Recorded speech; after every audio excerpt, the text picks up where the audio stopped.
Līdz ar to faktiski mums atliek runāt tālāk un dziļāk par nodokļu politiku, par ko tad būs mans atlikušais stāstījums. Un tad mēs nonākam pie tāda retoriska jautājuma. Cik tad Latvijai būtu jātērē no koprodukta dažādiem sociālajiem projektiem, dažādām nozarēm? Un šeit mēs redzam to, ka mēs paši savās programmās ar lielu drosmi rakstam ļoti liels skaidrs, un viņus visus attiecinām pret koproduktu.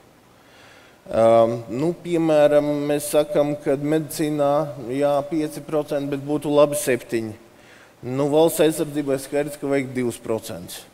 Zinātnei un attīstībai vajadzētu 3%, augstākai izglītībai 2%, izglītībai 4%.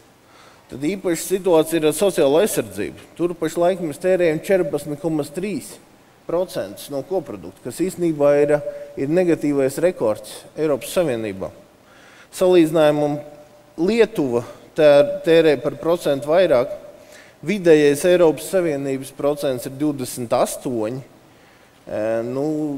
saprotams, ka Zviedrijā tas ir 33%.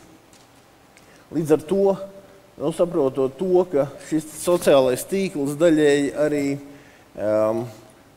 nosaka to mūsu pilsoņu labsajūtu un to nevēlēšanos vai vēlēšanos braukt prom no valsts. Es zinu, ka virkne sociālo speciālisti saka, ka mums šeit būtu jātērē vismaz 20% no koprodukta. Ja mēs tam pieskaitām klāt vēl kādus procentus, kas ir saistīti ar valsts pārvaldi, autoceļiem, iekšlietām un citām lietām, neapšaubām mēs iegūstam skaidru, kas ir lielāks par 40%. Un tā ir viena problēma. Tāpēc, ka ja mēs analizējam vēsturiskos kopbudžeta ieņēmumus pret koproduktu, tad mēs runājam par izdevumu daļu, tagad mēs runājam par ieņēmumu daļu, tad viņi nekad tik augsts nav bijusi. Tas nozīmē, ka vēsturiski, protams, šis finansējums ir bijis mazāks, mums bijis jāatsakās no daudz kā. Un, ja 2003. Gadā šis kopbudžeta ieņēmums bija apmēram 33% no koprodukta, pēdējos gados viņš ir nedaudz audzis, taču tad paceļās jautājums, tajā mirklī, kad krīze būs pārvarēta, kā mēs attīstīsimies. Un mēs skaidri redzam balsis gan opozīcijas nometnē, gan pašā vienotības nometnē, ka pareizais ceļš būtu atgriezties pie šī komfortablā zemā nodokļu līmeņa arī, tā skaitā, un faktiski valsti veidot tādu ļoti liberālu. Savukārt sabiedrības citai politikai nostādne tomēr ir bijusi tāda, ka iespējams, ka mums šis kopbudžeta ieņēmums pret koproduktu lēnām būs jāpalielina.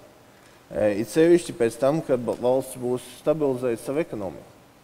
Un tāpēc, es domāju, ir svarīgi tagad nedaudz apspriest tos argumentus un to domu gājienu, kādā veidā mēs varam nonākt pie viena vai otra scenārija. Jo šī ir tā lieta, par kuru mums vienotībā vēl līdz galam ir jāizrunā. Un šī ir tā lieta, kas ir atvērta, un es nešaubos, ka mēs atradīsim kopsaucēju. Tātad, ja mēs runājam par šo zemes nodokļu valsts scenāriju, tad tā ļoti vienkāršot. Runājot, šeit ir 3 galvenie riski. Pirmkārt, šī zemā nodokļu situācija neprasa īpaši tādus advancētus biznesu un īpaši augsts pievienotas vērtības darījumus.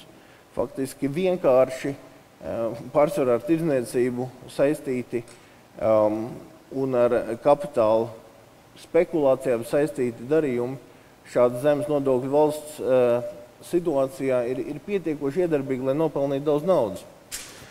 Mēs arī redzam, ka šāda zemu nodokļu politika lielā mērā turpina paaugstināt nevienlīdzību.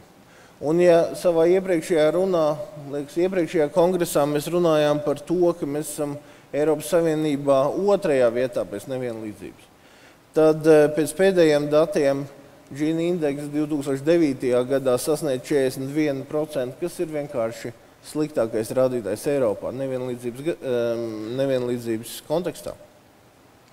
Un skaidrs arī, ka šāda zema nodokļu valsts, viņa arī neļauj veidot iedarbīgu sociālo tīklu. Un, ja mēs skatāmies pētījumus, kas ir izdarīti ar tiem cilvēkiem, kas ir aizbraukuši no Latvijas ekonomisku iemeslu dēļ, tad tieši šī sociālā tīkla trūkums vai šī tīkla esamība jaunajās valstīs tiek minēts kā viens no galvenajiem iemesliem, kāpēc šie cilvēki brauc prom. Līdz ar to salīdzināšanai es esmu lietojis 2005. Gada datus, jo, diemžēl, par citām valstīm jaunāk nav. Latvijas valdība kopš šī laika ir virkni darbību izdarījusi, lai faktiski šī situācija uzlabotos. Bet nedaudz paanalizēsim, kāda tad ir šī nodokļu situācija Latvijā salīdzinot ar citām Eiropas Savienības valstīm. Faktiski, ja mēs runājam nevis kopbudžetu pret koproduktu, bet nodokļu ieņēmumu pret koproduktu, tad 2005. Gadā Latvijā tas bija zem 30%, kamēr vidēji Eiropā tas bija ap 40%. Un mūsu dziļa pārliecība ir tāda, ka mums ir jāatrod veids, kā kāpināt šos nodokļu ieņēmumus, lai varētu izdarīt visus tos labos darbus, kurus mēs esam uzņēmušies savā programmā. Ja mēs nodalām visu šo nodokļu kopu 3 galvenajos virzienos, proti patēriņu nodokļos, darbspēka nodokļos un kapitāla nodokļos, tad šeit tā situācija ir diezgan atšķirīga. Attiecībā uz patēriņu nodokļiem mūsu pozīcija pret Eiropas vidējo pozīciju, tas ir tas zilais stabiņš, un Latvija ir tas sarkanais stabiņš. Es ceru, ka tas ir labi redzams. Viņi nav tik slikti. Un faktiski nesenais pievienotās vērtības nodokļu paaugstinājums iespējams mūs ir pietuvinājis Eiropas vidējiem. Iespējams, ka mēs vēl varam turpināt strādāt ar akcijas nodokli, jo principā šādi patēriņu nodokļi lielā mērā nosaka to, vai ekonomikā tiek veicināta uzkrāšana vai tiek veicināts patēriņš. Un patēriņš tādā ekonomikā kā Latvija bieži vien nozīmē importu. Un tas savukārt nozīmē negatīvu tekošā konta deficītu. Tad, ja mēs runājam par darbspēku nodokļiem, tad tur tā situācija ir tieši otrādi. Faktiski Latvija bija vīris Eiropas vidējā. Un šeit mums ir jādomā par to, kā mēs varētu šo situāciju labot.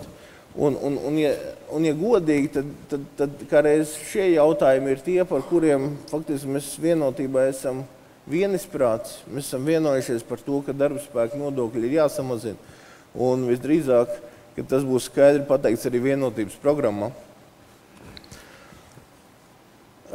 Un arī skaidrs, ka šie augstākie darbspēka nodokļi kavē ražošanas attīstību. Jo tik ilgi, kamēr ekonomika ir nopirkt lētāk, paturēt un pārdot dārgāk, darbinieki jau nav vajadzīgi. Darbinieki kļūst vajadzīgi tajā mirklī, ka mēs gribam kaut ko uzražot. Un ar kapitāla nodokļiem, šeit arī mēs esam vienisprātis. Mēs bijām ļoti zema kapitāla nodokļu tādā situācijā. Un šeit ir nepieciešama radikāla kapitāla nodokļu paaugstināšana. Pašreizējā valdība to pa pusē ir izdarījusi, bet es domāju, tur vēl ceļš ejams. Un, ja mēs runājam par to, kādā veidā mēs redzam nākošos iespējamos nodokļu paaugstinājumus, tad jāsaka, ka viņiem jānotiek šajā kapitāla nodokļu jomā, kur iet runa gan par nekustamā īpašuma nodokļiem, gan par nodokļiem no dividendēm un kapitāla pieaugumu.